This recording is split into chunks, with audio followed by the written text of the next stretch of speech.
Freemasonry Live, a show that brings you talented Freemasons, Masonic authors, artists, craftsmen, historians, and Masons of accomplishment.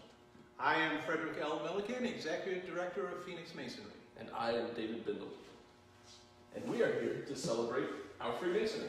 That's what we do at Phoenix Masonry. We celebrate our Freemasonry. And I am here with David, and both of us are celebrating at the North Texas Masonic Historical Museum and Library with Brother Lance Kennedy. Welcome to the show, Brother Lance. It's a pleasure to be here. Thank you for having me. Brother Lance Kennedy is a Texas Freemason, a writer, military officer, attorney, Ivy League graduate, and seventh-generation Texan. He believes that knowledge is not power, knowledge is potential power. His mission is to acquire knowledge, transfer its potentiality into actuality by gaining wisdom and helping others do the same. Brother Kennedy was raised in 2007. He is an endowed member of University Lodge 1190 and Highland Park Lodge 1150 under the Grand Lodge of Texas, as well as a member of the Harvard Lodge under the Grand Lodge of Massachusetts. He's a full member of the Texas Lodge of Research, a 32nd degree Mason, and member of the Valley of Dallas, Scottish Rite Southern Jurisdiction, as well as a Knight Templar and a member of the Dallas Commandery. He's also a member of the Scottish Rite Research Society. Welcome, Brother Kennedy. Thank you for having me again. Well, Brother Kennedy, I got to say that in your brief time in Freemasonry, because some of us have been around quite a long time, you have so many accomplishments, and you've written books, you're a member of a number of different lodges, you write articles, you do so much. How did you get so involved so quickly? Well, it's a good place to start. First and foremost, thank you for having me again. It's an honor to be here. I followed Phoenix Freemasonry for some time, and it was greatly honored to be asked to be here. My Masonic journey began actually when I was a child. I didn't grow up with any Freemasons in my life actively, but I knew that some of my ancestors and great uncles and so forth had been Masons, and I had always really desired to know more about it. But when I was growing up, early 90s, internet was brand new. It wasn't really prevalent, and so you only heard rumors of Freemasonry. You couldn't Google it and find out where the nearest lodge was, or really what constituted Freemasonry as philosophy. So this always was in the back of my mind, of this interest in Freemasonry, knowing that it had been an integral part of our nation's history and Texas, our state's history. So by the time I was in high school, and like I said, at that point, the internet was prevalent. I was able to start researching Freemasonry and made a conscious decision that I would become a Mason when I was able. But at that time, when I graduated high school in 2006, the Grand Lodge of Texas only admitted men of 21 years of age or older. So I was unable to join. However, in my second year of college at University of Texas at Austin, the Grand Lodge changed its laws and enabled men of 18 years old to join. So I joined, I believe, when I was 20 years old.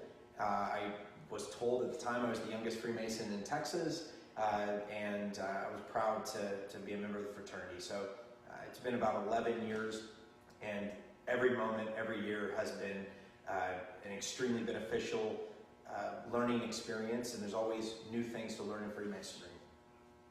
And Lance, I think your history and mine parallel each other quite a bit. We were initiated the same year. I was also initiated at age 20. And so we've done a lot of the same things. We've been around to see a lot of the same history here in Texas Freemasonry. So what was it that prompted you to write this essay that we're going to talk about tonight? And the essay being the 10 propositions. 10 propositions. The essay that began it all.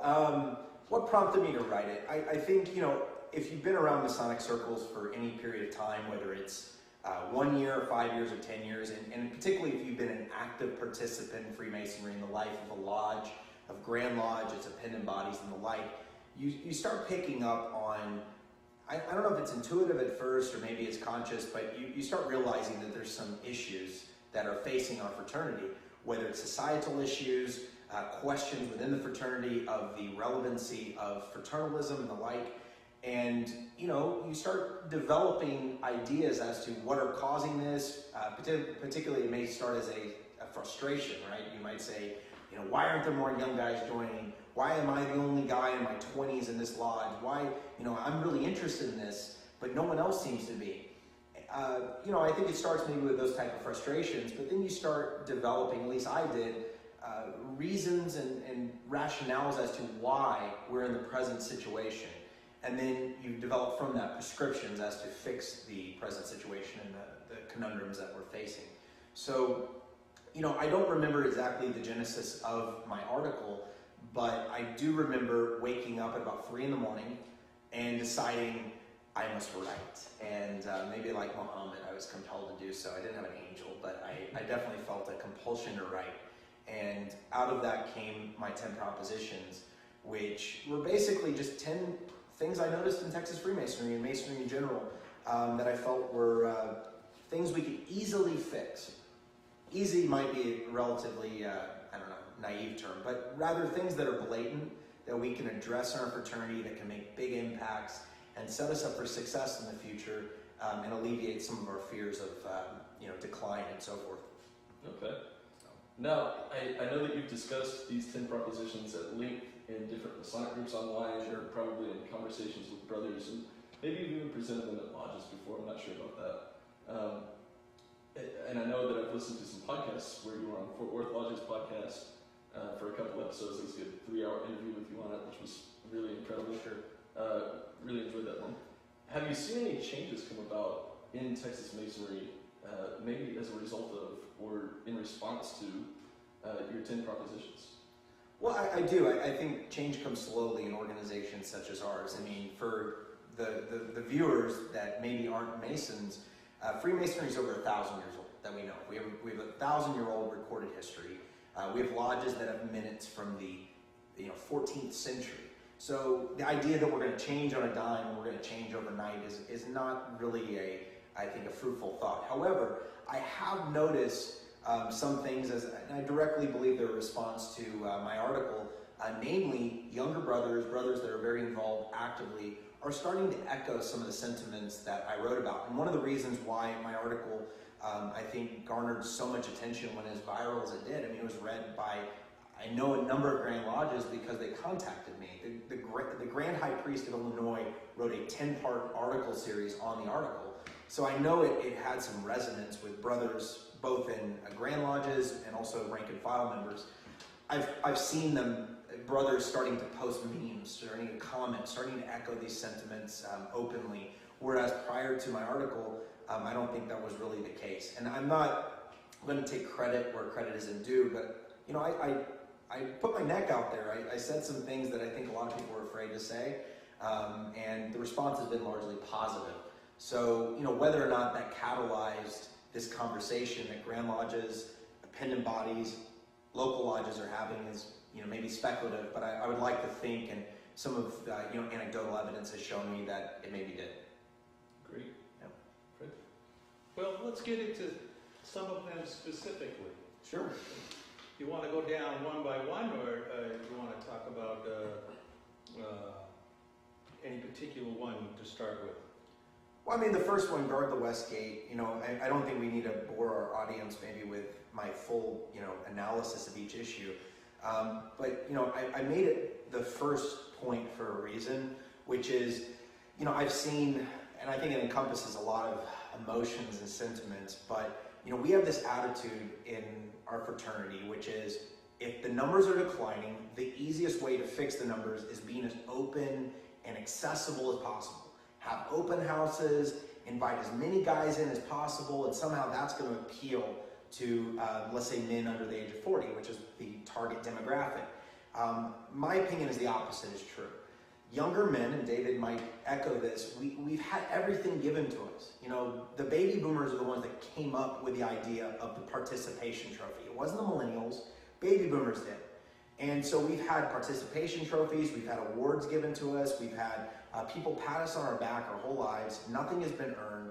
And so when you merely give someone something, particularly in my age group, you know, they're not going to be particularly, I think, interested in becoming a member. Whereas if you really make it worth something, you say, this is a valuable asset that we jealously guard, and in our verbiage, it's guarding the West Gate, I think they're going to be more interested. And there are lodges around the country, around the world, that are doing just this, and they're having great results.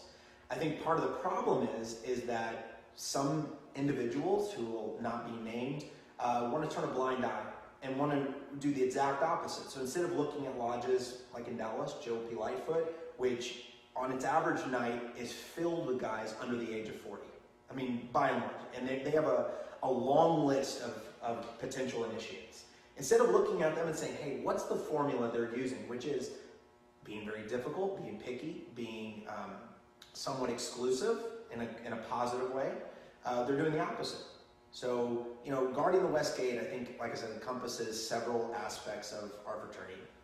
Really being selective with who we're allowing in, understanding they're not dabblers, but also understanding that we have a mysterium, a mystique we have to guard, and that's our greatest asset. And so by giving that away, we're really squandering, our resources.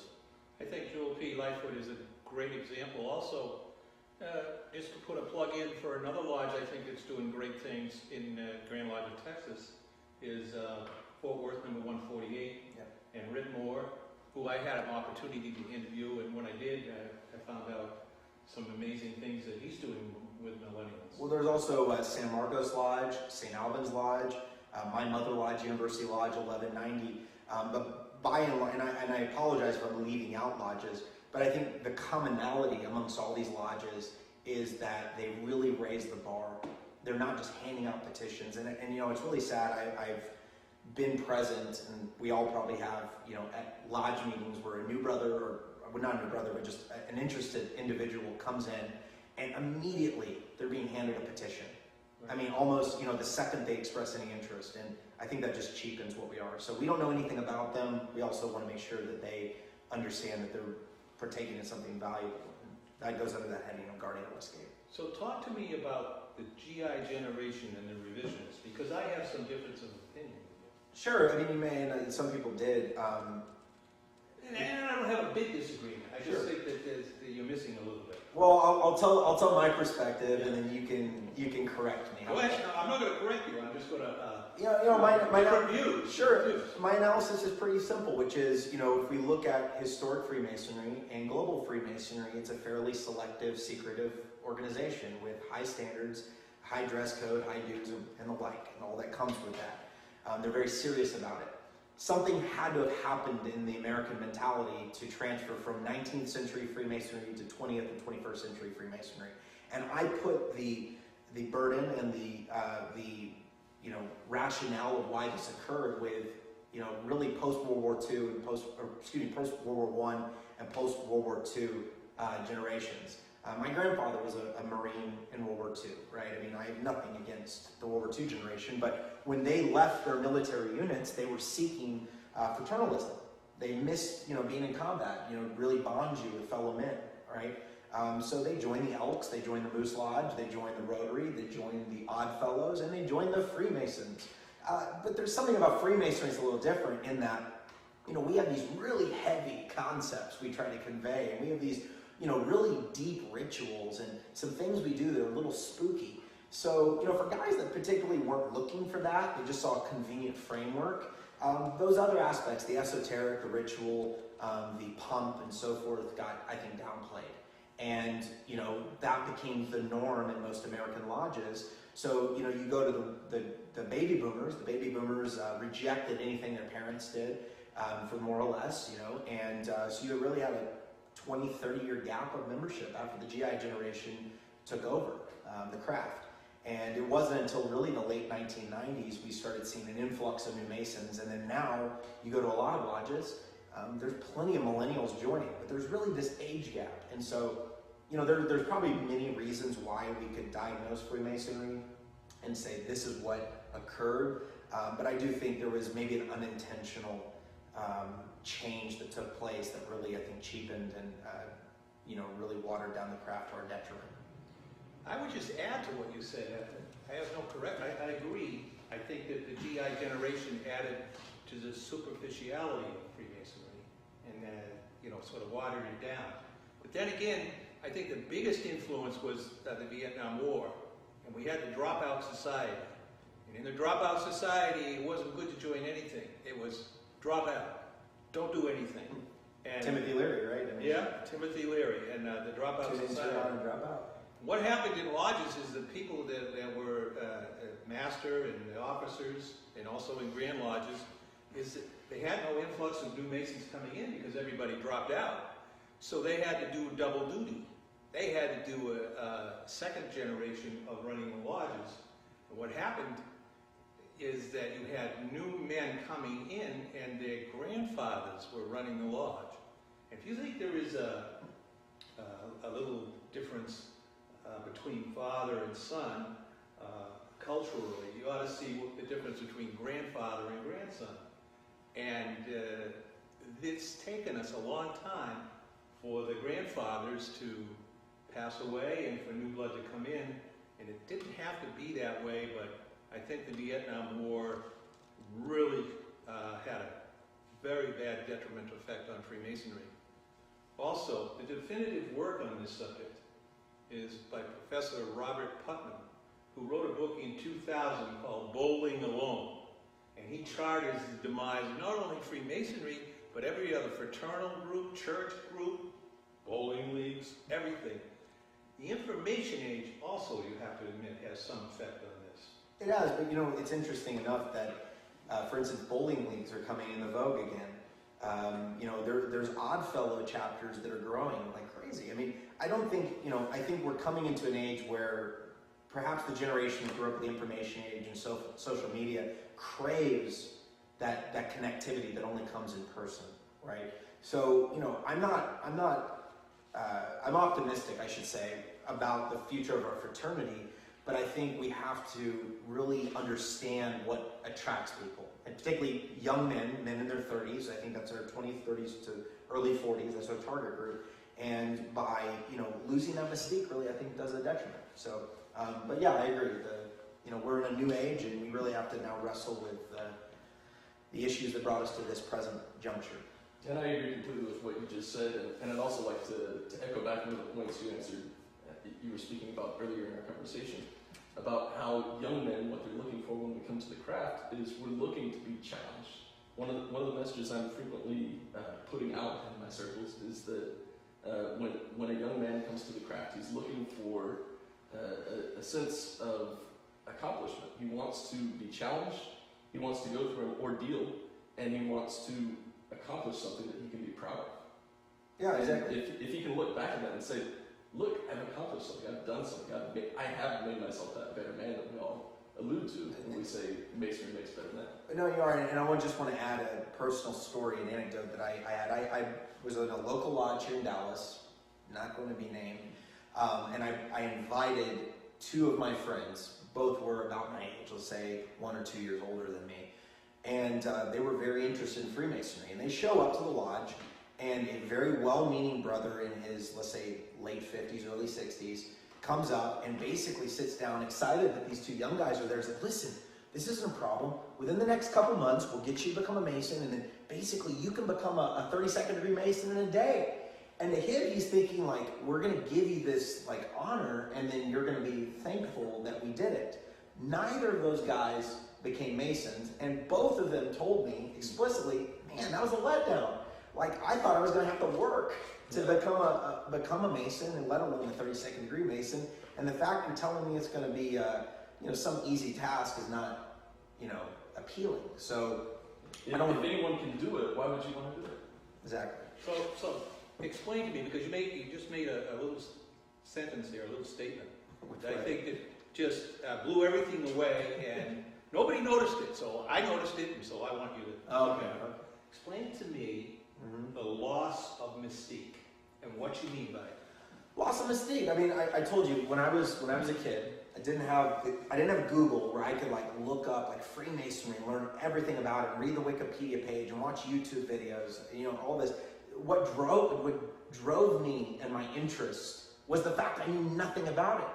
The fact it was there, ever present, and all the founding fathers were Masons, yet I knew nothing about it. The fact I hadn't been to a lodge and seen a picture. I mean, the appeal to me was that it was something mysterious, okay? It was something exclusive, something I had to earn and work for. It just kind of echoes what we were talking about. And the fact we become so open, I think, cheapens our product, right? So the most beneficial asset we have is our secrets.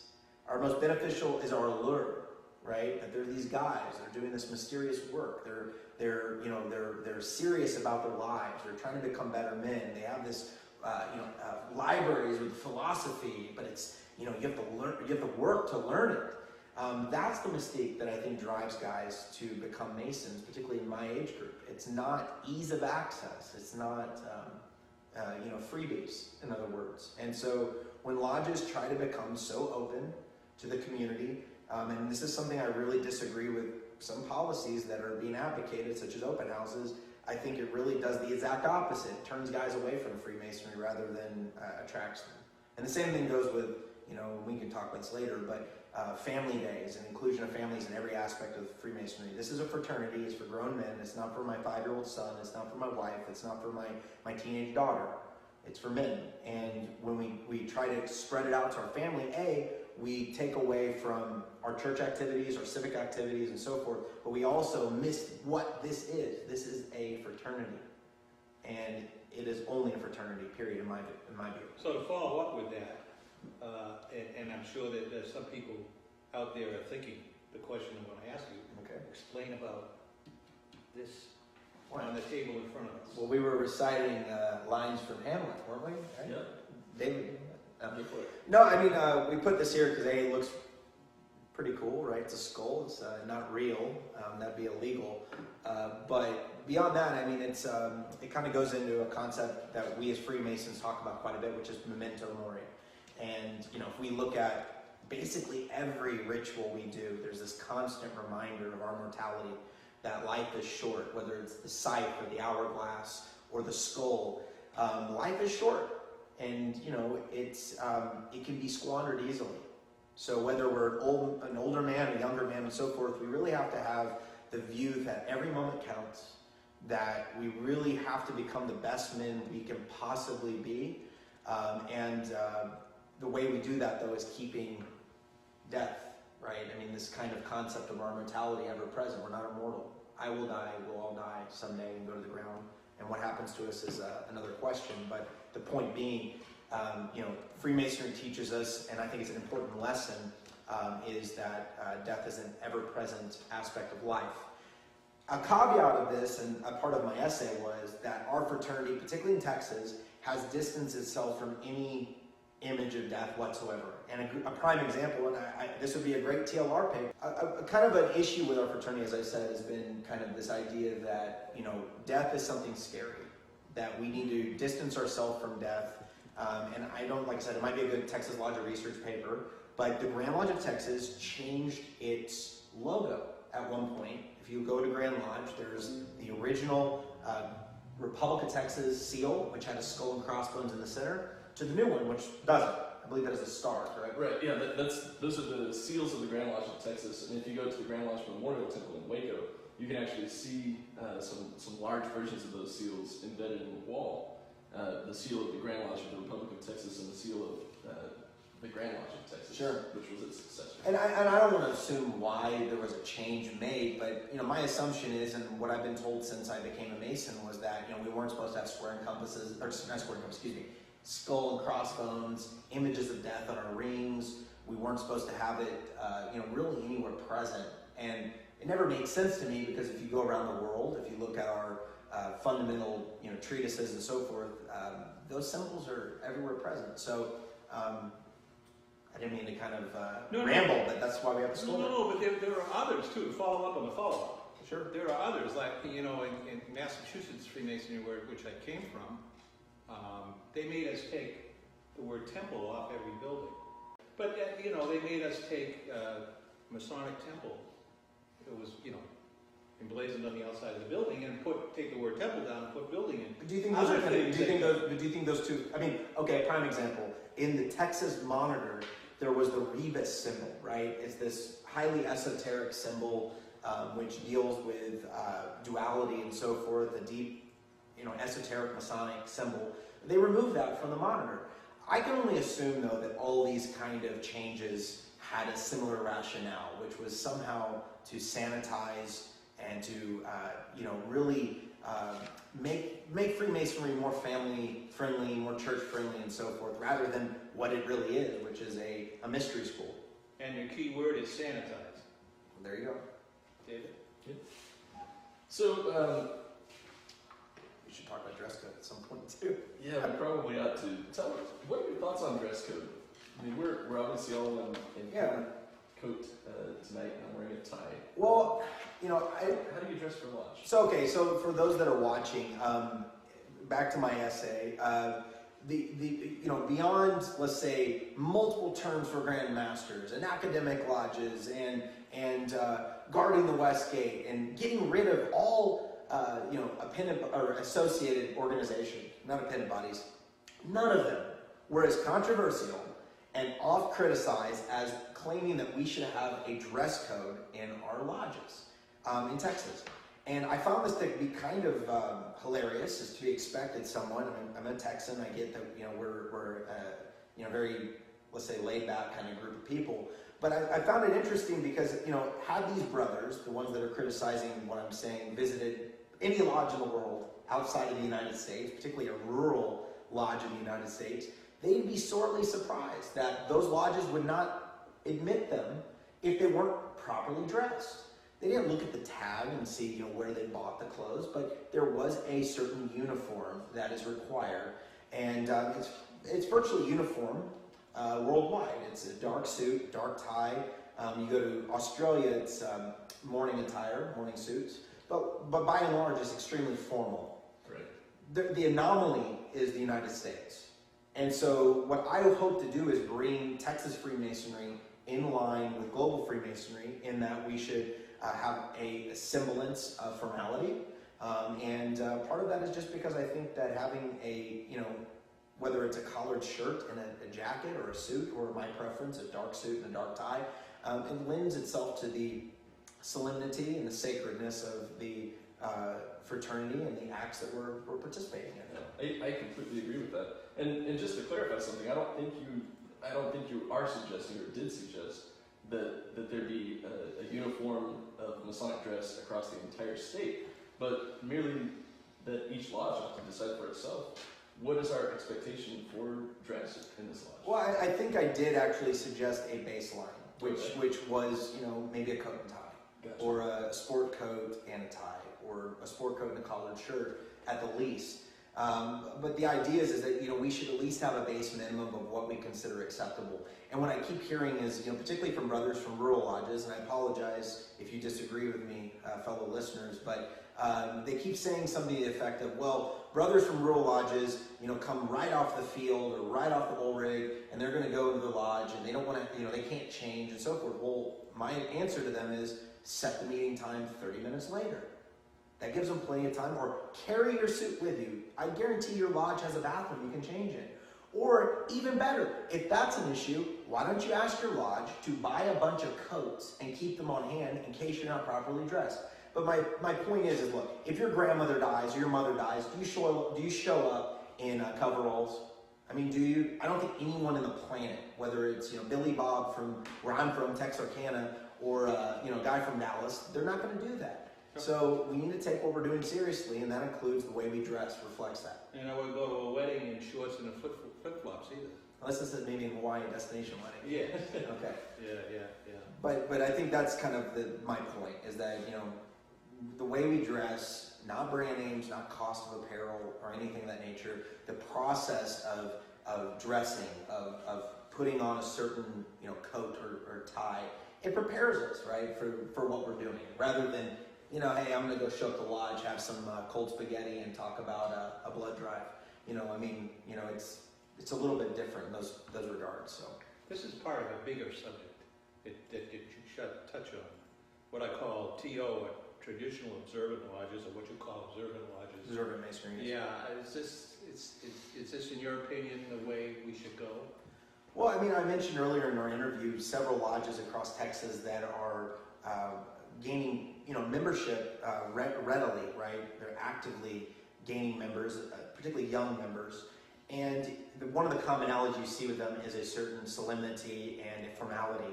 Observant Masonry would really be elevating those concepts to the next level, which is really, requiring, for instance, or strongly advocating, I should say, things such as black tie, making sure you have a festive order after your meeting, which is the norm around the world.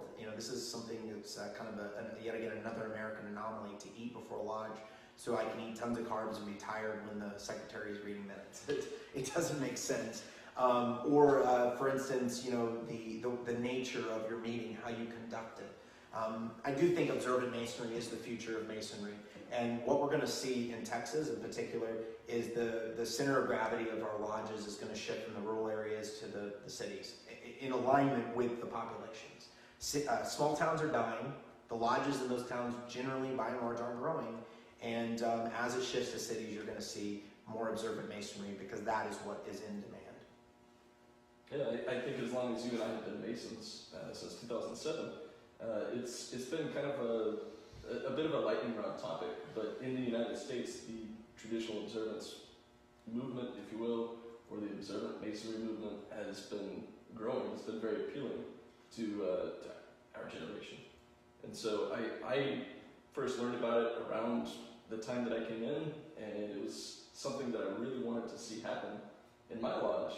And of course, it's very difficult to change the culture of a lodge, but you've laid out some really good ideas for making observant Masonry a reality. Yeah, and look, it doesn't, like a lodge, let's say, I brought up Texarkana. That's where I was born. I was born in Texarkana. My dad I'm a 7th generation East Texan. I'm not just a Texan, I'm an East Texan. But you go to these rural towns in East Texas. What could they do? Well, like I said, amping up the dress code a little bit, changing the orientation of your meetings, talking about more spiritual or esoteric topics rather than just the next fish fry, right? I mean, you can definitely do things little by little, incrementally, and it's also trial and error. Every lodge is going to be somewhat different, but I think the general pressure and impetus should be towards, making Masonry a little more formal, a little more serious work. We're not the Rotary, we're not the Elks Lodge, we're not a bowling league, we're Freemasons, and we should act accordingly. So traditional observance might be, I think, the goal, but it doesn't necessarily have to be the first step. So talk to me about an issue that, I find rather strange. Moving from the northeast to the south, and having gone to Canadian Freemasonry, Sure. and actually gone to their lodges, have a festive board, like you say, after every meeting. Sure. Nice. And out comes the liquor. Yeah. I have no problem with it. I don't understand what the problem is. The problem is that you had prohibition in particularly the South was, in the whole temperance movement, and it stuck. So, our society moved past prohibition by and large, but our lodges didn't. And, I'll bring up a certain denomination, largely, historically, the Southern Baptists were against alcohol and drinking, unless it was in private, and that included in lodge functions. There was also the idea, and I think rightly so, that alcohol brings a excess and so forth, and so the fear was, if we bring alcohol into the lodges, we're going to create houses of ill repute. But this fear is unfounded, right? I mean, we've all been, you said Canada, I've been to lodges in Scotland or Kenya or elsewhere. You go around the world and it's pretty well... they're well lubricated, right? Yeah. I mean, they're drinking. And what do we put in the junior warden's ritual? We charge him with, taking care of this situation. Correct. I mean, and I think, you putting that into context, lodges that eat their dinners and have their meetings outside of the lodge, I mean, that might be a solution, but, by and large, I do agree that we need to be a little bit more tolerant and also look at historic Freemasonry and global Freemasonry. And I think something I've echoed across this is what has been practiced in all times, in all places, by all people. And when we can look at Texas Freemasonry in particular, or American Freemasonry in general, and say, wait, this is an anomaly, we're super casual, well, maybe that's something we should change. Or maybe global Freemasons, they drink, right, I mean, in their meetings. Maybe that's something we should change. That might be a good maxim then to apply and say, where are anomalies, and are they working for us, are they not working for us, and then change accordingly. Yeah. And just a side note here, I think with the temperance movement, disservice to the idea of temperance as a virtue. Sure. You know, temperance is one of the virtues that we are admonished to. It doesn't mean not drinking. It Information. means not drinking or not doing anything to excess. Yeah, right? right. It means a path of moderation. Unless you have a religious conviction to not drink. Right. It means not too much, and also not too little. And the junior warden, as you were alluding to just a little while ago, is charged to make sure that we don't exceed. Well, it's the golden mean, right? Right. I mean, Exactly. it's that Aristotelian principle, the golden mean. And, and we are charged to keep our passions within due bounds. I think that's part of it. So So it's a virtue we need to practice. I was hoping maybe we could talk about another Yeah, topic. go ahead. Well- Academia, why Texas doesn't want Well, where should we begin? universities? Oh, this is a good subject. So why don't you ask me a question about it, and we can. Well, I come from Massachusetts, Sure, and you know, I was going to get around to you in Harvard Lodge, but I Okay. think the whole thing runs together. There is no problem with lodges at universities. Massachusetts doesn't. Boston University, Harvard Lodge. Boston BU Lodge, MIT Lodge. Yeah. Yeah, there's Lodge. the Harvard Lodge. It's not just Harvard. And for those of y'all, it's not just Harvard pretense, even though it might be some of that. It's because there is a Prince Hall Lodge in Massachusetts called Harvard Lodge. So that name was already taken. So the brothers at the Harvard Lodge decided to add the definite article, and that's why there's that distinction. And there's no number, because in Massachusetts you don't number lodges. But Yeah. is that correct? Right? That's absolutely right. As a fellow Massachusetts Mason. Yes. But you had brought up the Harvard Lodge. I joined the lodge. I wanted to join. I actually was interested in academic lodges prior to attending Harvard for graduate school, and had advocated for academic lodges, specifically at the University of Texas at Austin, for some time, almost 10 years now. And I was met with, let's just say, opposition, if that's a euphemism, towards this. I was told explicitly, academic lodges, we don't want any academic lodges, that they'll be elitist like the Harvard Lodge. He actually brought that up, this individual, left to be unnamed. And it just so happened, as I said, I joined the Harvard Lodge and learned about the benefits firsthand of academic lodges. We got a good picture. We'll show. Sure, do it.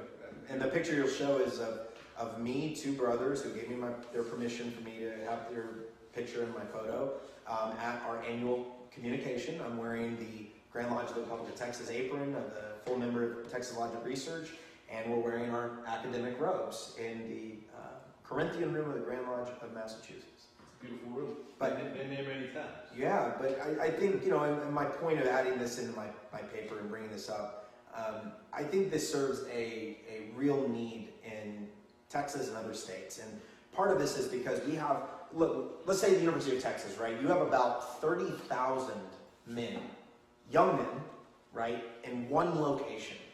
They're joining fraternities, they're joining social organizations, they're trying to build their resumes, they're trying to better themselves, and yet there is zero Masonic presence on that university campus. You go across the university, whether it's University of Texas at Arlington, or Texas A&M, or UNT, or Baylor, or Texas Tech, or Rice University, or SMU. We go through the list. There is zero Masonic presence on these campuses. And I'm sitting there going, we are missing the best opportunity to expose ourselves to make Masons, even if they leave their local area, they're going to take their Masonry with them. We're losing the best opportunity we have possible. And I'm looking across the world, particularly in England, UGLE, they have dozens of academic lodges. They're working. They're doing exactly the purpose they're meant to do. And yet, in Texas, the constant refrain I hear is that these are elitists, and Masons aren't elitists. Oh, really? We exclude not only 50% of the population out of hand, right? We exclude all brothers who don't believe in God. We also exclude all disabled individuals, potentially, right? There's some caveats. We're talking about a fraction of the population. We are elitist by definition. So the idea that we can't have a lodge that, I can't join an Aggie lodge, right? The idea you can't have that because somehow that runs afoul of Masonic principles, I just don't buy it. And I'll leave it there. If you don't want to comment, you can. But I'm with you. I get a little passionate, guys. I'm sorry. It's just I got no problem with it. I think it's a huge opportunity that we've missed for a long time. And I was a member of a college fraternity. I believe you were too. Sure.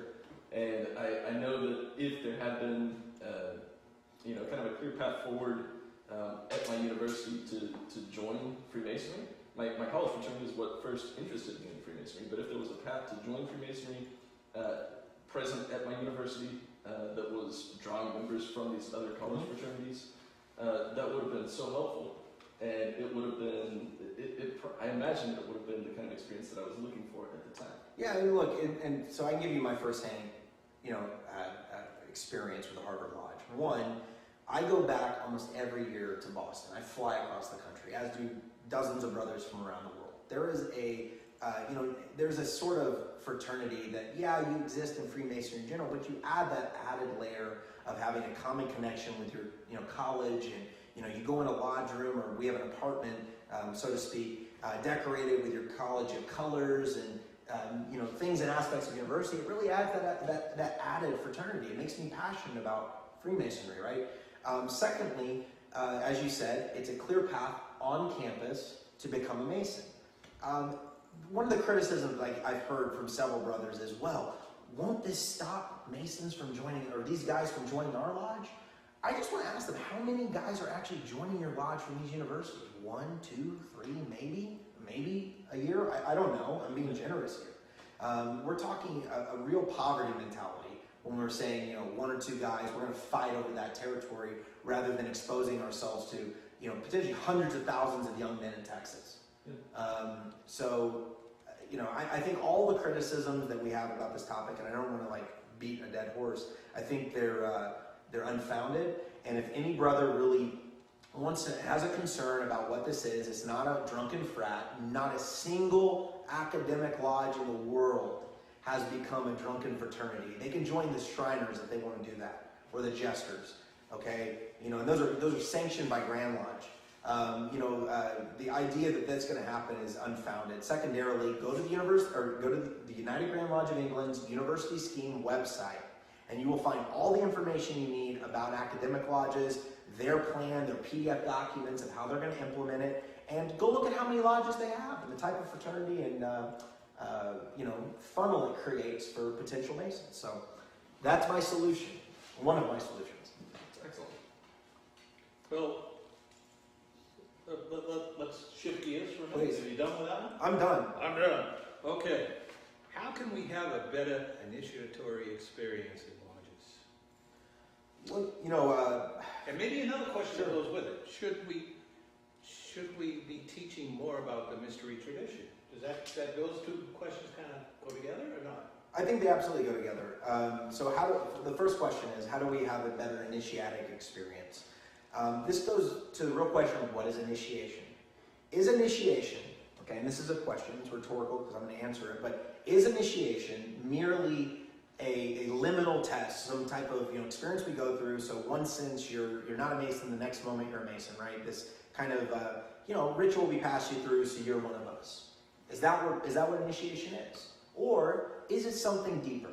Does it have a deeper quality to it of what we're trying to accomplish with initiation? And my belief is initiation can be summed up in really a very simple term, which is the journey inward. When we're initiating, this process of initiation, we're journeying within ourselves. We're dealing with unconscious, subliminal, subconscious, the shadow side, all these deeper aspects of our psyche, rather than just this real narrow conscious bandwidth. And the most potent way we do that is through ritual, through, I think, shock, right? Through things we're not certain we're going to experience, right? That startling can really ingrain something deeply within us and transform us, but also through symbols. So all of those aspects of what I consider to be true initiation are present within Masonic initiation and rituals. The key, though, is that for initiation to work, they must be done well. They must have a real power, and the way we do that is through memorization, proper ritual, being very serious and solemn, showing the initiate that what we're doing is serious work and transformative work that we ourselves value. That means not laughing in the middle of ritual. I mean, there are some funny things that can happen in an initiation, right? I'm not this guy that says you shouldn't laugh if it's appropriate, but generally speaking, we need to take what we're doing very seriously, because it is the only time that man will ever experience this firsthand. And if we don't do it a good job during that initiation and take it seriously, we're depriving him of a life a lifetime of change and transformation. So that's the first part. What can we do to make it? I say just be solemn, know our ritual, try to make this as meaningful of an experience as possible. I know some lodges don't allow the candidate to see the lodge room until they actually are brought to light. I think that, if possible, is a very good way to build that mystique and that test, that phase that they pass through. But that kind of keys us into that second concept, right, which is the Western mystery tradition. Right. Okay? Right. And for those of us, maybe those that are watching and aren't familiar with that concept, it basically, in a nutshell, and you can correct me or add in, is basically a ancient traditional wisdom that has been present in Western culture, whether it's through Sumer or Egypt or ancient Greece or Rome or the Templars. I mean, we have this kind of broad swath of wisdom that's been present, passed down from instructive mouth to attentive ear, right? And it's been present, but it's also been somewhat secretive for a number of reasons. And I don't really buy the whole argument that it went underground because of the church. I mean, the Eleusinian mysteries were mysteries before there was ever Christianity, or Mithras, or so forth. It was in the Essenes. And the Essenes and so forth. There's a value to secrecy. There's a value to mystery, and they understood it. And so, when we bring guys into the fraternity, men into the fraternity, yes, we must have a really potent, powerful initiatic experience, but secondarily, we need to start feeding them knowledge about this broader wisdom that we're partaking in, the stream of knowledge that kind of has been passed down through the centuries and millennia. I'm so happy that you said that. I'm brimming over now because I've been saying this for years, and to see a younger Mason say this. Say what? What particular? About the mystery tradition and how this knowledge has been passed down, and Freemasonry is the current name for it. It's the most prominent expression of it. Yes. And the most, and this is what I get at, we're not just the Rotary Club, right? Rotary was founded by Masons, Oddfellows were founded by Masons. I mean, we can go down the list. We're not just another fraternity. We are the Freemasons. And when we start understanding that and really wrestling with what that identity means and entails, that's when we're going to start seeing our growth, and we're going to start seeing this turnaround. And again, it begins with the moment that brother becomes a Mason. I got two older Masons, because I'm an older guy, so I'm sitting here with two young Masons. He's young at heart. So quotes. We're old souls. You probably don't know him, but I'll run it by you and see what you think. Stephen Defoe is one of my mentors. He comes from Canada, and he was a reformer, a Masonic reformer. And he often talked about how a lot of lodges had just become Rotary with regalia. Okay. I love those words. That's accurate. And then another Canadian, it's just like these two, Nelson King. You love Canadians, don't you? Yeah, I do love Canadians. Nelson King, he always talked about it, and he proclaimed it all the time. He said, I'm a born-again Freemason. And that has to do with what you talk about in the initiatory experience. Sure. You are born again. And this goes, look, this is a personal example.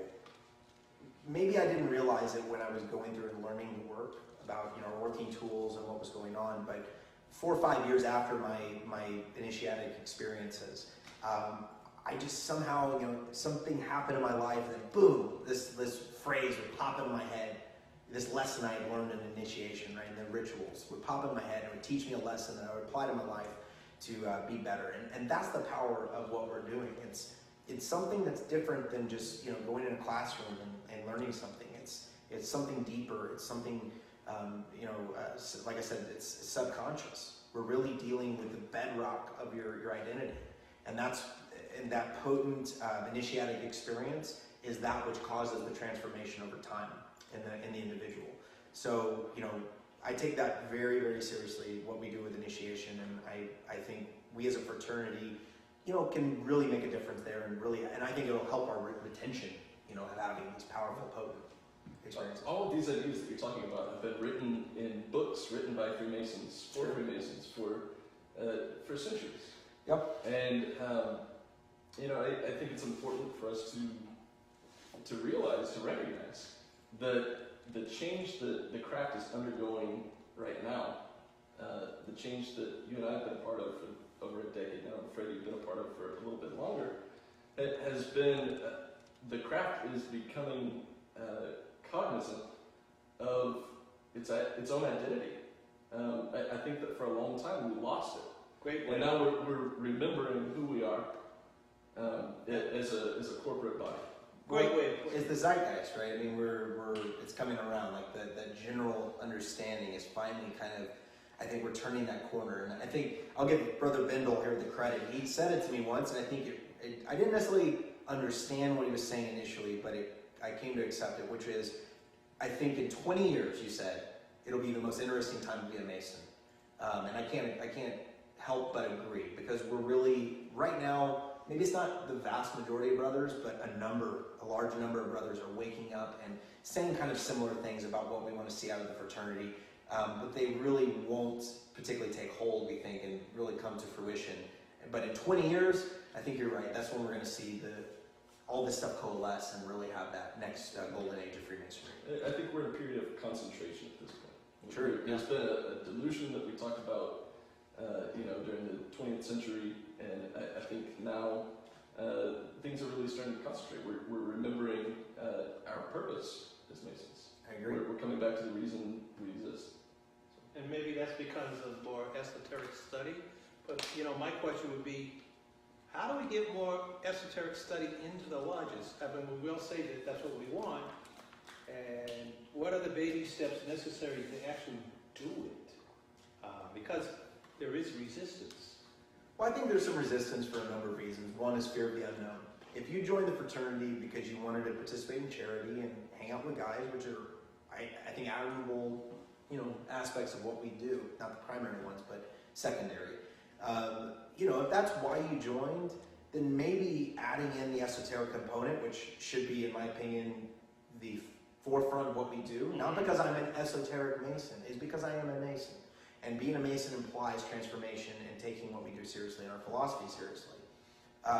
The way we can really transform it, though, and like I said, some brothers are fearful, but the way we can start implementing it is streamlining our meetings. Most of our lodge meetings go way too long. I mean, honestly, there's no need for a 2-hour lodge meeting. I don't believe it ever. You really need no discussion in a lodge meeting. There should be done in committee. The vast majority of decision making should take place outside of the lodge meeting. When you come to lodge, final decisions could be made, and then the focus should be primarily on learning and study and improvement. And part of this is something we need to change. And Massachusetts does this right. They allow you to email the minutes to the brother. If anyone has a correction, they could submit it. The final minutes are then sent out again, and then they're read into lodge. You don't read the lodge minutes. I mean, the minutes should take a minute. This idea that you got to read them verbatim in the 6-pass, called meetings and so forth. I mean, look, you want to scare away new Masons. The worst thing to do is have some 85-year-old secretary sit up there once a month. I'm being mean here, but I'm being honest.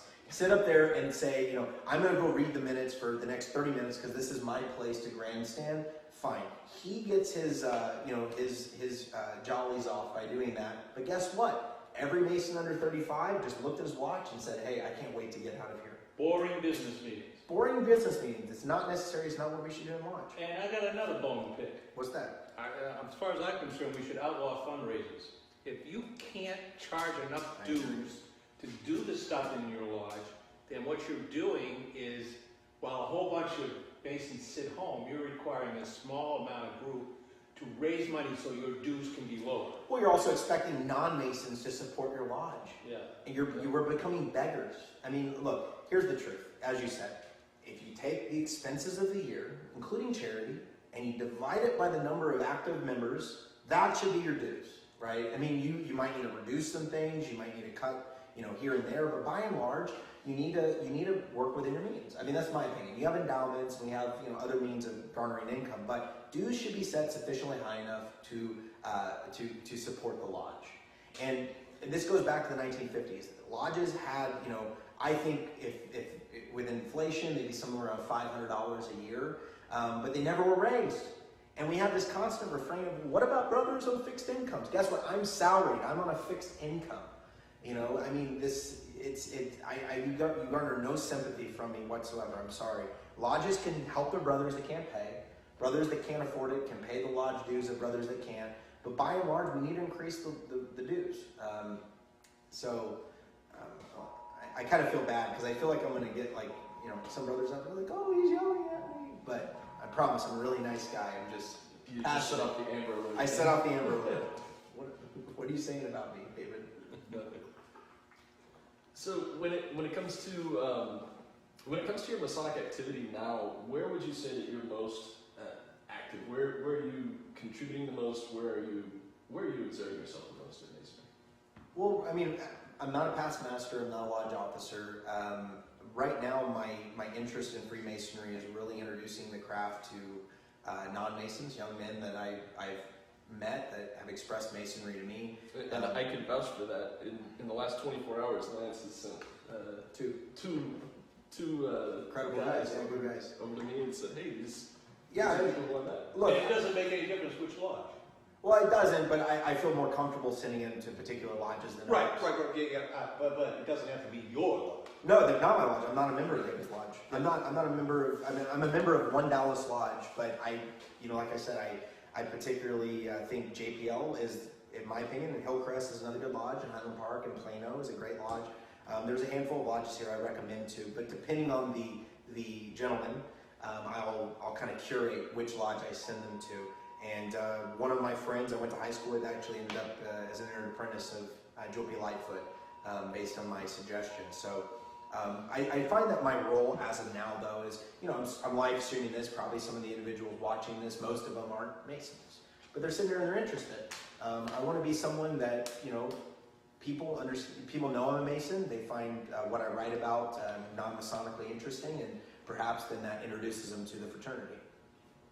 There is a subject that you touch upon I don't know if you want to bring up. Which is what? I'll ask you. And you don't have to talk about it if you don't want. It's too late now. Too late now to say it, yeah. Do you think that the Grand Lodge of Texas could be governed better, and the government of it could be set up better? Well, I'll answer the question. Will you answer? I You will. don't have to answer it. I mean, No. That's it. It's really. I think the brothers who have governed Grand Lodge of Texans are excellent men and excellent Masons, and I've gotten to know many of our Grand officers over the years, and I have nothing but the best things to say about them. They're men who truly care about the fraternity and want to do what's best in their mind for the fraternity.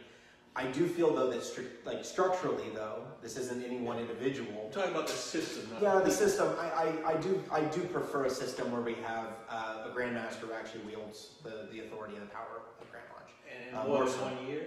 More than 1 year. I think a good model is Massachusetts. They do 3 1-year consecutive terms. I'm not a Yankee, y'all. Okay, but I do think though that the reason being is that you're going to have more continuity. You're going to be able to have a Grand Master who can effectuate a policy and a procedure and so forth. And having a 1-year term is too short for anyone. Even if they're a really strong, powerful individual, we've had great Grand Masters, but they really can't accomplish too much. They rely on the inertia of the organization to propel their policies forward. And I don't know if that's the most advantageous and best way of doing so. So, whether it's a life tenure like they have in UGLE or 3 1-year terms, it's up in a debate, but I definitely feel that we need a Grand Master who can really, and also maybe a strategic master plan where we can have continuity between administrations, and the center of power should be the Grand Master, not other officers. My Grand Master has been Grand Master for 13 years, and you see that continuity of programs and accomplishment of things that the Grand Master thinks important and wants to do, versus 1 year, after 6 months, they're saddling up, idling up to the senior ward. Well, the next guy. And I mentioned this in my essay. There's something about Texas culture, a fear and an abhorrence towards executive power. I mean, for good and bad reasons. And I think this possibly translates to the way we've organized our Grand Lodge. I kind of bring up a historical incident, which is E.J. Davis, Governor E.J. Davis of Texas. He was a Reconstruction governor, was probably the most authoritarian, autocratic governor in U.S. history, had his own secret police force and so forth.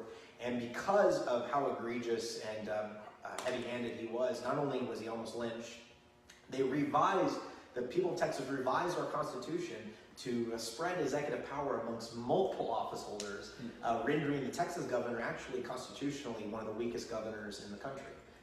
So potentially, this same type of experience maybe translated the way we organize Grand Lodge, and I don't want to jump on any grenades here, but I just feel like potentially that could be better. We could hold someone accountable. And I love that connection with history, being a history buff. But I'll go you one step further. Okay. Freemasonry grew up before the nation did, and it grew up under the Articles of Confederation. Yep. And so each state became a power unto itself. As our government moved into a more centralized government, the federal government, Freemasonry stayed where it is, so that there was no possibility of a national Grand Lodge or any cohesive bringing all the states together.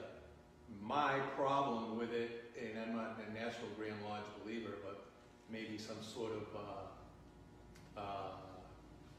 compact, some sort of constitution maybe, because I don't see us as having an American Masonic identity. We have a Texas Masonic identity, and a Massachusetts Masonic identity, and a California Masonic identity. Well, I don't see us America, where in a lot of other countries, there's less Grand Lodges. England, one. Well, I'll counter this one thing though, which is Texas is the greatest country on earth. Okay, so the idea that we shouldn't have our own Grand Lodge. No, I get what you're saying. I think, look, the United States is large enough. There might be some type of coordination. I do believe that each state should have its own Grand Lodge, but specifically for Texas, though, and maybe this would be another interesting paper topic, I'm throwing them out there, would be to analyze how Grand Lodges, maybe the Office of Grand Master is organized across the country, whether there's regional trends or, maybe as westward expansion happened, maybe there's less centralization and so forth. So, I don't know. I think maybe some cohesion is needed, whether, and as you said, I'm not a National Grand Lodge believer either, but, I think we need our own identity, but, it needs to be stronger.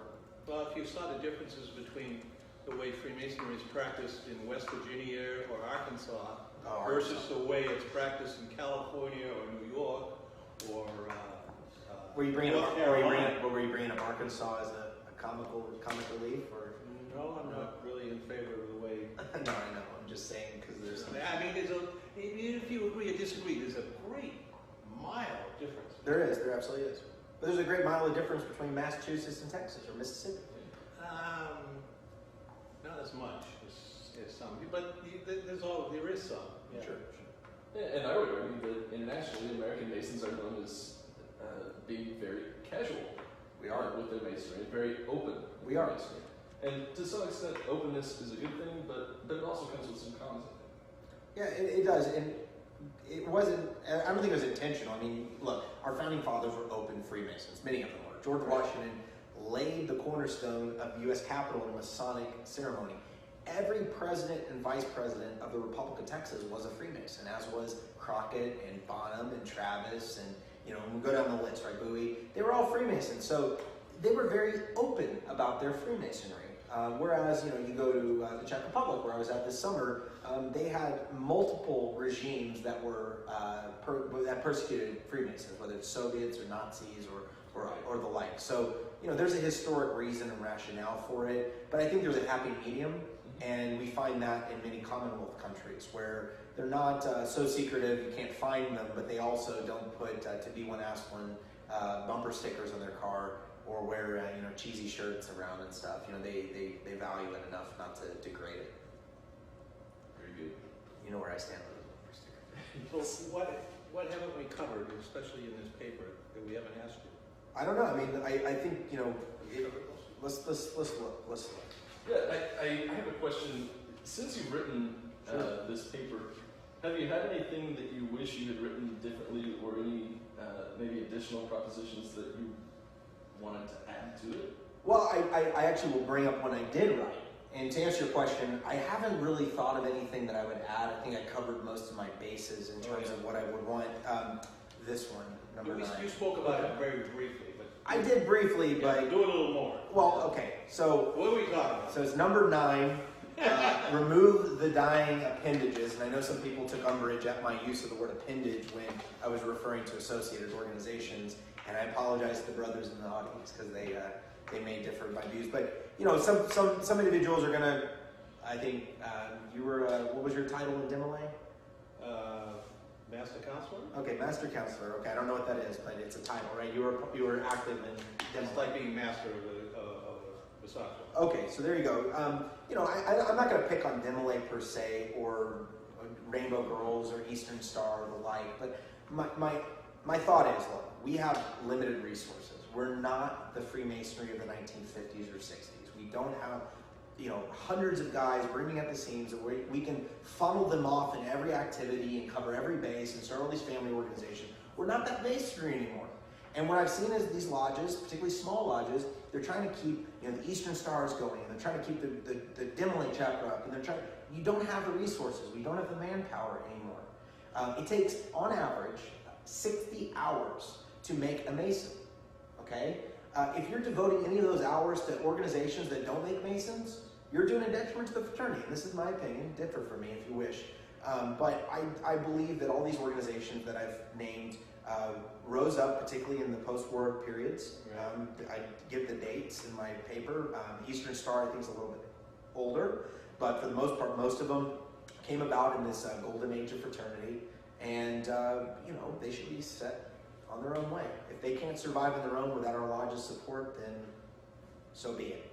But we don't have the resources, and you know, perhaps in another 100 years, if we have millions of men that are Masons again, there might be a time and a place for them. I don't think so, but let's just say at that point maybe we can discuss it. But right now, we have lodges that can barely stay open. So, you know, we got to go back to the basics. What are we doing? We're making Masons. And It's not just a matter of money, though. It's a matter of hours.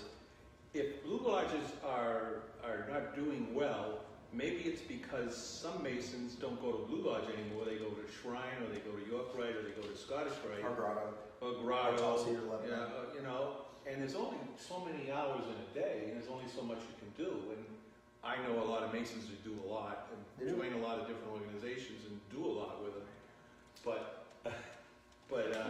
you know, well, I mean, you know, if you're a bachelor, you can do a lot more than when you're married. Sure. Well, look, I joined within my first 2 years of being a Mason, a Master Mason. I joined York Rite, I joined Scottish Rite, I joined the Research Society. I started, you know, getting involved in all these organizations because I was extremely excited to be a Mason, and I saw value in these organizations. But over the years, right? I mean, I've been a Mason 11 years, not 100, but 11. Enough to say that what I've realized is the Blue Lodge is Freemasonry. Right. These other organizations are great. They provide some type of clarification. We do wonderful work in the Scottish Rite. I'm a member of the Dallas Scottish Rite body. I'm a Knight Templar, a member of you know, the Dallas Chapter Council and Commandery. I value these organizations and the work that they do. But ultimately, they will not survive unless the Blue Lodges are thriving and making Masons.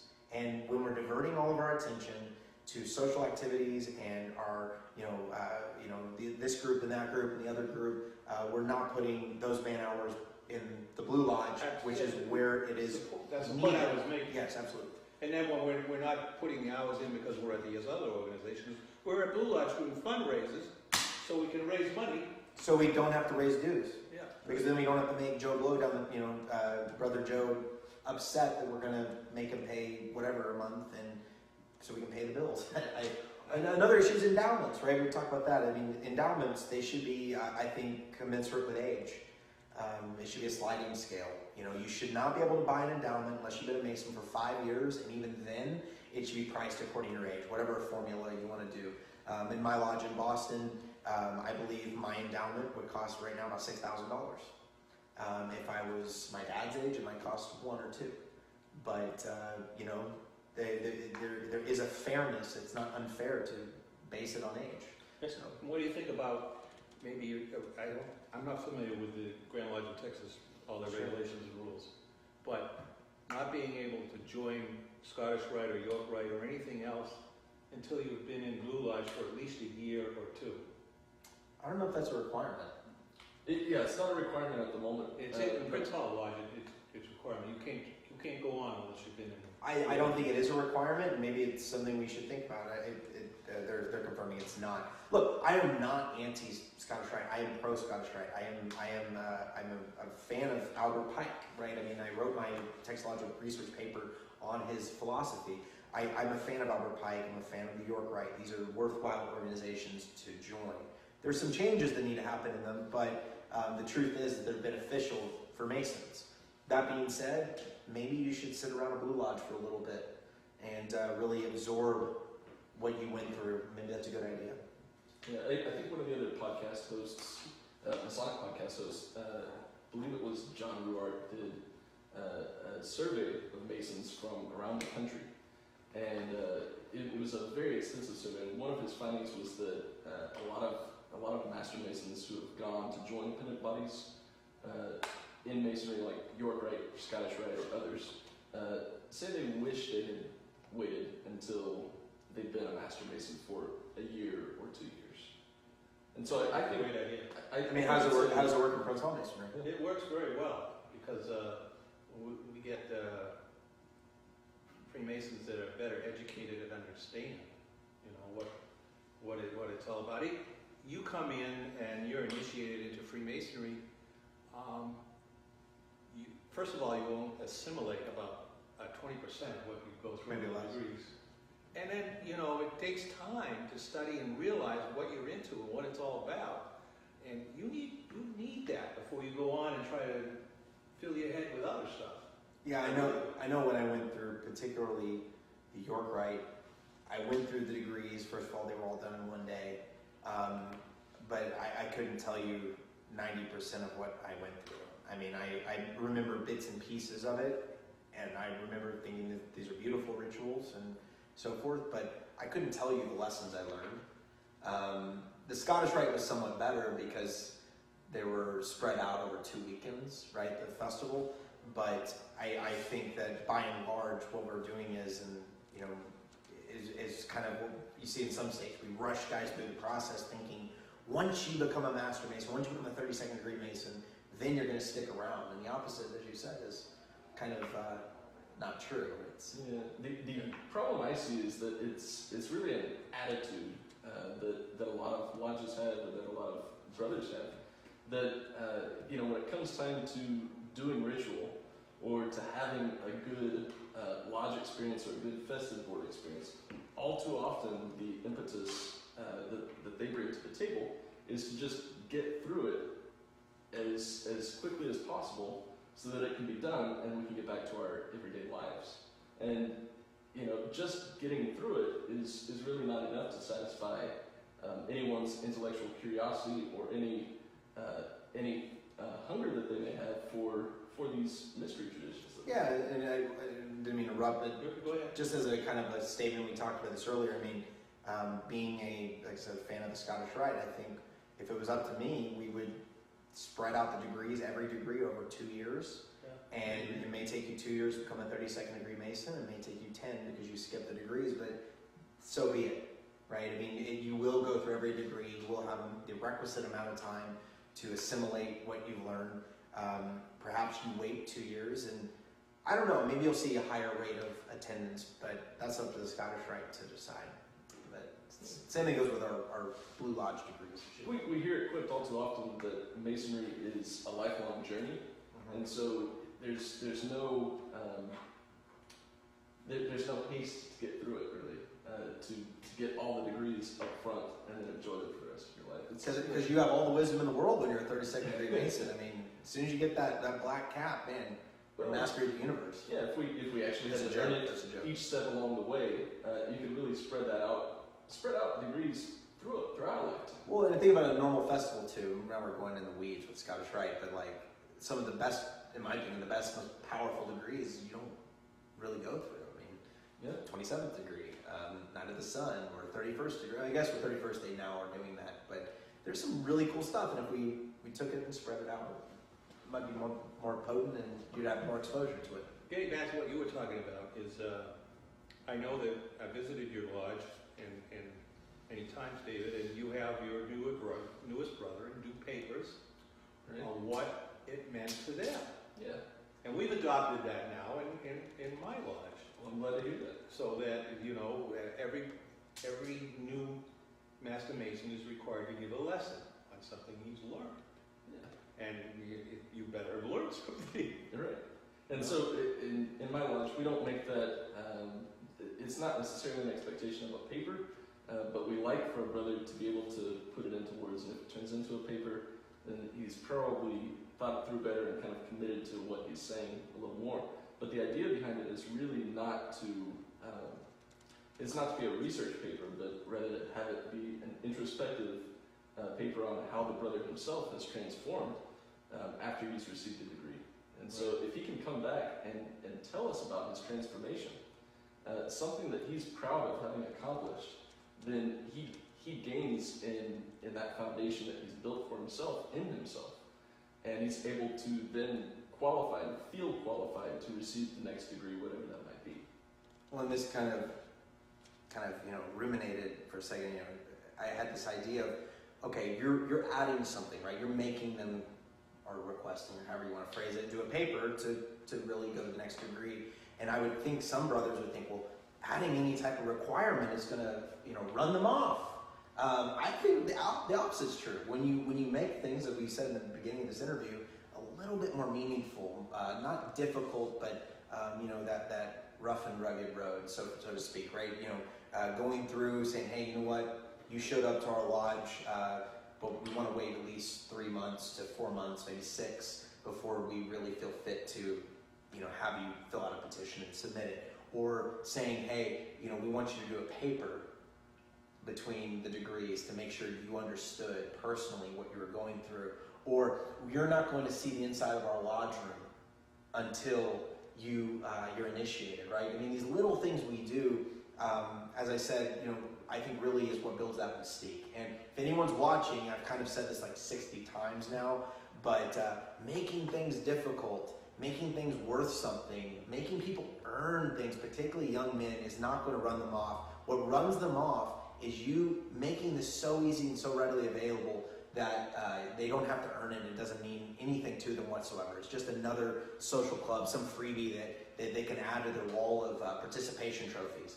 So yeah, I think it's a great idea. And add on to that, because we have an issue in my Grand Lodge where they've converted us to 3-month cycles.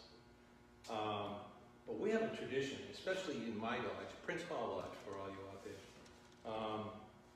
You don't go to the next step until we're confident that you've learned what we expect you to learn. And we bring you in every meeting after your degrees. And you stand on the west side of the altar and we question you for an hour. And if we feel that you don't answer the questions, you come back the next meeting and you do it again. And it goes on and on and on, and we won't pass you to the next degree till you have figured it all out. We figured that you've learned it and you have the desire to go. The questions that you're talking about, are those personal questions or catechism questions and answers kind of thing? Or? And with both. We go beyond the booklet, and we of course we require, you know, you answer the questions and know your obligation.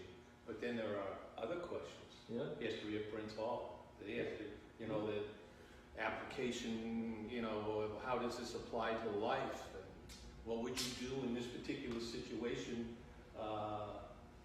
You're at the grocery store and something happens. And you know, it's funny. You know, you got to show that you've applied this somehow. There's a connection between the ritual and what you're trying to memorize. That you're not just a parrot.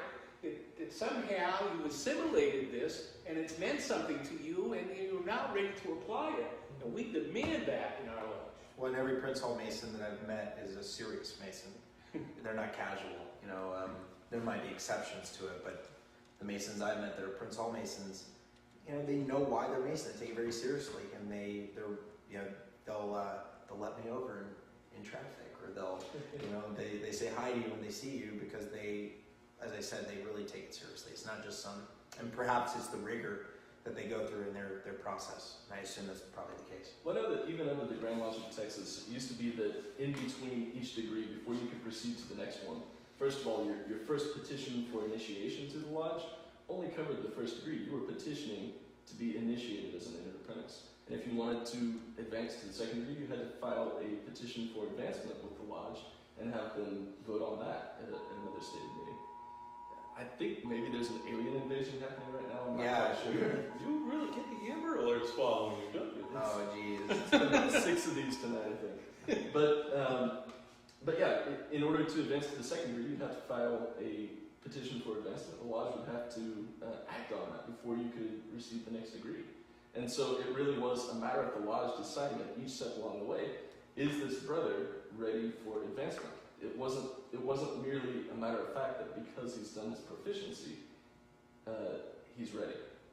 Or that he has a pulse, he should be a Mason. I mean, right. It's the same. Now the way things are, just for the benefit of everyone who's watching and who's here, is when you first petition for the degrees of Masonry, you're petitioning for all 3. Sure. And unless you exceed an arbitrary amount of time, which is a year, you can continue to proceed through all 3 of those degrees. If you take more than a year, that's when you have to file a petition for advancement. But that's the traditional way of doing it in Texas before things were changed. And we've had brothers in my lodge that have taken a year. Do you know when they changed that? I don't. See, all these, I'd be interested if any brother out there has any, can elucidate this, but like when a lot of these, because I wonder if they all happened around the same time. I mean, that would be, maybe they did, maybe they happened throughout our history, but I wonder when these processes changed, when the Grand Lock Seal changed, or when things became easier or not. It'd be real interesting to see if we could like pinpoint like a decade and say this is when it went wrong. But maybe it didn't. Maybe it was just yeah, I'm not sure if it happened quite that way, but I don't know. Maybe that's my hope, so I can like blame someone. But then it's some interesting research. Yeah, sure. So we've done a lot, I think, on the Freemasonry, what you've written and stuff. Sure. Let's tell everybody that's watching and will watch how well-rounded a person you are. I mean, an attorney, a writer, author of books. You've written 3 books. I have. So I don't want to go into a big, long discussion of each book. I won't. But I just want to let everybody know, they're necessarily Masonic. No, none of them are actually. The first one, maybe not in order. This is not in order. Well, you want me to go in order? Whatever order you want. Well, I mean, this to me, was fascinating because I'm a history buff. Sure. Supernatural union and new medievalism. This has to do with European arrangement. Sure. Political. Yeah. Just Okay. say a few words about it. Yeah, so the subtitle of the book is Forging a New Scottish State.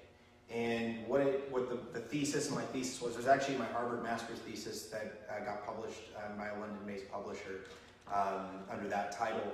The thesis was that the European Union facilitates and if not incentivizes subnational entities, Scotland or Catalonia or Lega Nord or other regions around Europe to break off from their parent state because there's really no benefit for them to remain part of their nation states. If they're independent, they're still part of this free market. They still have this collective defense policy, and they also get a seat then at the high table or at the high council. So I felt the European Union was incentivizing it, and I interviewed about 40% of the members of the Scottish Parliament who actually voted to have the 2014 independence referendum as my data set. So went over to Scotland with my father, went on kind of a personal family history tour, and also visited Lodge Mother Kilwinning while I was there. But it was it's a good book, and I enjoyed it. Enjoyed writing it. The other one I think you wrote earlier, The Eyes of Texas, that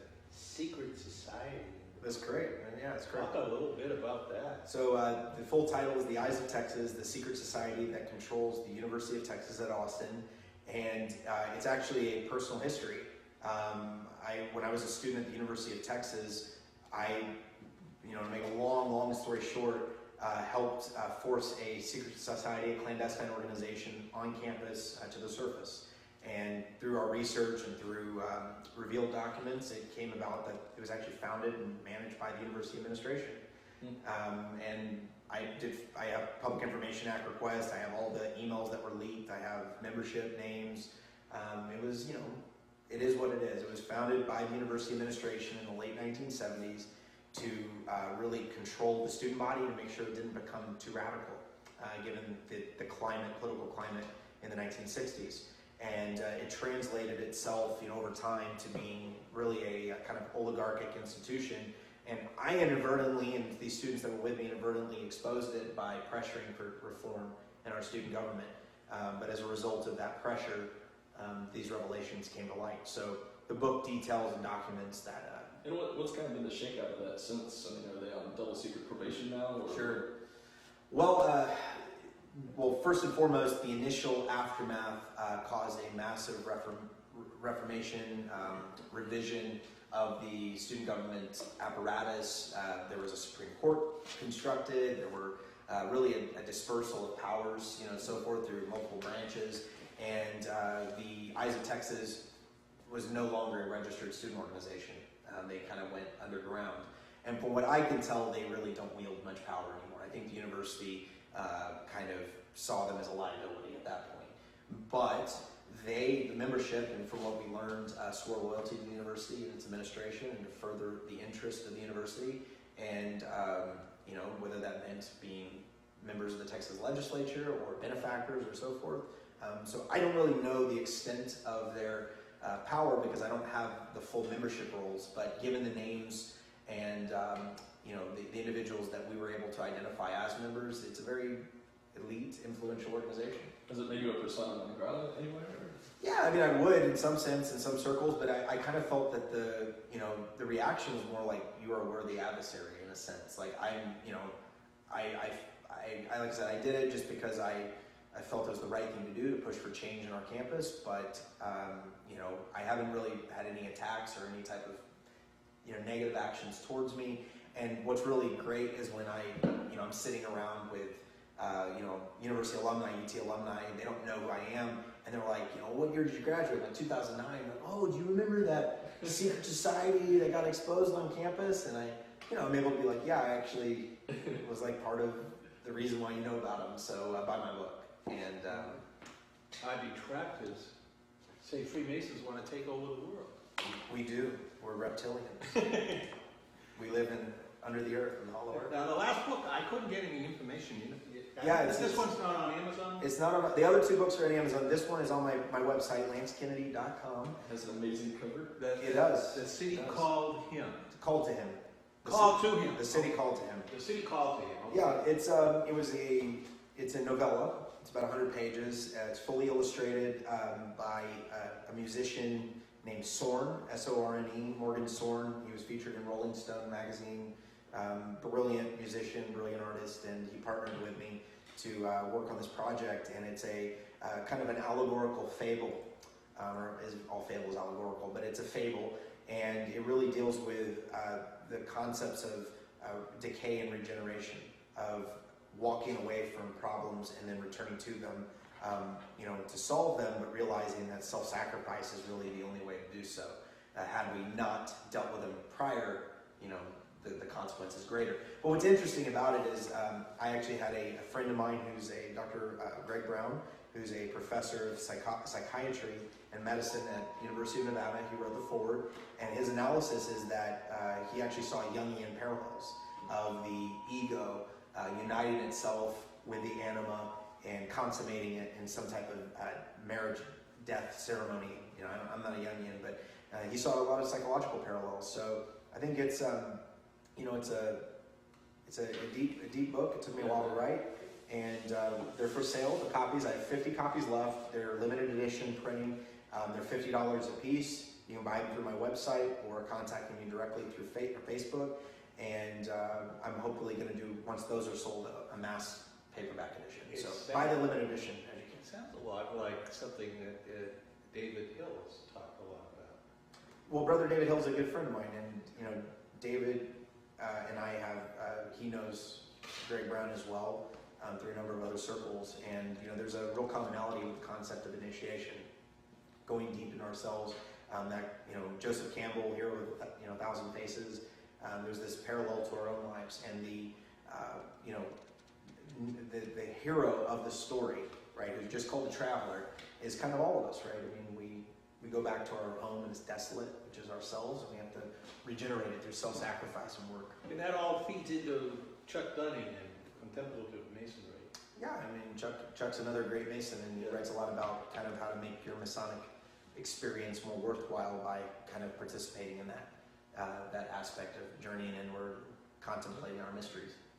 And while we're on the topic of things that you've written, I think there's probably one final piece that I'd like to ask about, and that's the paper that you wrote for Texas Logic Research. Sure. Can you tell us about, you mentioned that it was about Albert Pike and his political philosophy, I think. Correct. Can you tell us a little bit about that? Yeah, I can. So it hasn't been published yet in our releases and our papers yet, so I won't be able to release it to the public. But in essence, the paper's topic was entitled Albert Pike's, the political philosophy of Albert Pike. And I kind of go through an analysis particularly of morals and dogma, but also some of his rituals, Elo of the 9, Elo of the 11, and so forth, and kind of glean from his personal history as well as his ritual and esoteric writings, his political views. And I felt that they were a comprehensive, coherent political philosophy, reminiscent, so to speak, of neoconservatism, actually, which I'm not particularly a fan of, but I think he was kind of a proto-neoconservative in many ways. He also had a lot of discrepancies. He was a Whig, he was from Boston, but he ended up being a supporter of the Confederacy and states' rights, which were kind of conflicting positions, right? Whigs typically supported the Republicans and Lincoln. So I think he was a complex guy. He had his own understandings of why he did what he did and why he supported the factions and views that he did. But being a Victorian era writer, he was somewhat flowery and could try to conceal his philosophies with many words. And so that's the paper. I tried to glean from it, just a... And of course, Pike did so many things throughout his life that, he wasn't a static individual. He changed. All over the place, so.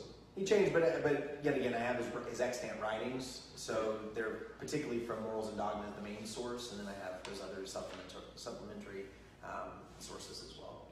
Could be the last question of the night. All right, great. I hear you're going to get a Masonic tattoo. Are you designing it? I'm thinking about it. Yeah, I mean, look, so I posted this on Texas Freemasons, our Facebook group, and I just commented, hey, what do you think about these two photos? And I got a variety of responses about, don't get a tattoo, I already got tats. But secondarily, there's, I think, a misunderstanding of the history of tattooing and Freemasonry. Masons historically had tattoos for a number of reasons, very common. The reason was, before DNA identification was possible, if you were a soldier or a sailor, there was a high probability that when you died, no one could identify you or know who you were. So if you wanted a Masonic funeral, and that was important to you, how would you accomplish it? Well, if I lost my clothes, I lost all my jewelry, I lost everything, well, that couldn't happen. But if I tattooed myself as a Mason and had Masonic insignia, then I would be guaranteed a Masonic funeral if I washed up on shore or was killed on a battlefield, even if an opposing army found me. So, there's a long history of Masonic tattooing, and, I've thought about continuing in that tradition and potentially getting at least a square and compass, maybe to be when asked one, right across my chest, right? Yeah. Yes. What about a gold tooth with a square and compasses? Oh, that one too, yeah. You should consider that. Any questions, David? I think I'm good for now. All right. Okay, so I think the last thing we need to do is we need to make sure that everybody knows how to get in touch with you, knows your website. Sure. So let's go with your website, your social media, Yeah. your Facebook page, your Instagram, whatever. Run them all down. You can find me on Facebook. Just type in Lance Kennedy. You'll see my page. It's my author page. I post articles and images and so forth that I find interesting. And I haven't been too active lately, but I'm planning to up the ante. And I have a podcast actually in the works. Where I have interesting conversations with individuals. So hopefully next year Now you can invite me coming. I would love to And then have you both can- of y'all. Also, my website is under revision right now, lancekennedy.com, but you can still buy my books through that website or find them on Amazon. Okay. I think that's it. Is there anything that we haven't asked you that you would like to say? Any parting comments? I mean, my comments are really appreciated being here, and I've been kind of saying the same thing over and over again, which is just, we need to take what we do seriously. We're not Rotary. okay? And so that kind of encapsulates. We're not Rotary with regalia, okay? So that being said, Stephen Defoe lives on. yes, trademarked, copyrighted. But you know, we just need to take what we're doing seriously and try day by day and lodge by lodge to take what we're doing more seriously. And you know, if older brothers are listening, one more time, making things difficult and meaningful for younger men will not run them off. It will make them want to join. You know, if you take this seriously, you make them work for what they're doing, they understand it has value, they will stick around. Don't be afraid to lose them, because they'll only be lost if you give them a cheap product. Yeah. But that's my parting words. Okay, well, that's all for now. All right. Thank you, Brother Kennedy, for joining Hey, us. thank It's been you. a pleasure talking to you. Thank you. And David, that's all for now. This is David Bindle, And Frederick L. Milliken, parting on the square. Potts.